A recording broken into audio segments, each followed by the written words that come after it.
Bonjour, Claire de Vlemings, coach pour personnes autistes Asperger. Voici donc venue la dernière vidéo que je consacre au consentement et comme convenu, je vais vous donner quelques conseils pour vous permettre de savoir où vous en êtes par rapport à votre consentement et donc par rapport à un risque potentiel d'agression en cas de non-consentement. Alors, les premiers signes qui vont vous alerter, ce sont les signes physiques. Comment bat votre cœur? Que ressentez-vous au niveau de la gorge?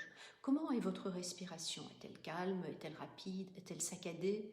Si le cœur bat rapidement, que la gorge est serrée et que la respiration est difficile, vous êtes peut-être en train de commencer à paniquer et une personne qui panique ne consent pas. Ensuite, vous allez passer à votre langage non verbal. Quelle est votre posture? Comment parlez-vous? Quels sont vos mouvements? Si vous êtes dans une posture de retrait ou dans une posture d'autoprotection, un peu comme ça, ou dans une posture défensive, si votre façon de parler est différente, c'est-à-dire si vous parlez de manière plus hésitante, plus saccadée, ou si vous devenez mutique, si vos mouvements cherchent à protéger votre corps ou si au contraire vous êtes incapable de bouger, mais ça veut dire que votre corps vous donne des signaux pour dire qu'il est en danger. Et finalement, quelles sont vos pensées? Si vos pensées sont du type quelque chose tournent avec quelque chose ne va pas, je ne sais pas comment m'échapper, je ne comprends pas ce qui se passe, je ne veux pas, ça veut dire effectivement que vous n'êtes pas consentante. Donc quand vous avez ces signaux, vous avez besoin de le faire savoir à l'autre et de lui dire que non, vous n'êtes pas consentante. Alors comment allez-vous le dire à l'autre? Eh bien, apprenez à dire simplement non. Apprenez à dire arrête, je me sens mal, je refuse. Alors sachez aussi que le cerveau ne comprend pas bien la négation.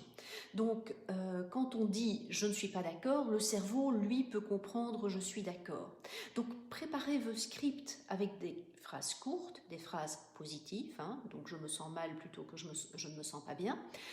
Et prenez l'habitude de les répéter, même dans des situations de la vie courante, parce que après tout, il nous arrive quand même régulièrement d'avoir à dire non à quelqu'un sans qu'on soit pour autant dans une situation d'abus. Comme je vous ai dit, pour certains hommes, le fait de ne rien dire, ça équivaut à consentir.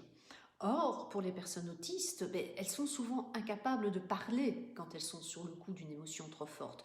Donc le fait d'avoir appris à dire non dans des situations de la vie quotidienne va vous permettre plus facilement de dire non dans des situations stressantes. Ensuite, préparez votre rencontre. Si vous sortez pour la première fois avec un homme, jusqu'où acceptez-vous d'aller aujourd'hui ? Le fait d'être au clair avec vous-même va vous aider à faire diminuer le stress de dire non. Puis, quelques conseils par rapport au comportement. Évitez de vous retrouver ivre avec un homme que vous ne connaissez pas ou peu. Lors d'un premier rendez-vous avec un homme inconnu, choisissez un endroit fréquenté, un endroit que vous connaissez et un endroit dans lequel vous vous sentez en sécurité.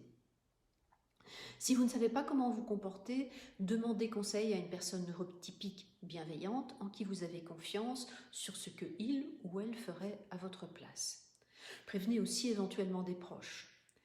Puis, soyez extrêmement vigilante si vous vous lancez dans des explorations sexuelles de type BDSM ou escort girl parce que vous ne savez pas sur qui vous tombez. Il y a des personnes qui peuvent avoir de mauvaises intentions et ces explorations suivent certaines règles aussi. Donc là aussi, parlez-en à des personnes proches, bienveillantes, en qui vous avez toute confiance pour savoir ce qu'elles en pensent. Et puis finalement, je voudrais terminer cette série sur une note un peu plus légère. Parce que le jour où vous tombez amoureuse ou amoureux de la personne bienveillante qui vous aime, qui vous accepte tel que vous êtes, qui vous soutient quand ça ne va pas, qui vous aide à progresser, là oui, vous avez toutes les raisons d'être consentant ou consentante. Voilà, ceci termine cette vidéo. Je vous souhaite une belle journée, une belle soirée, puis je vous dis à très bientôt.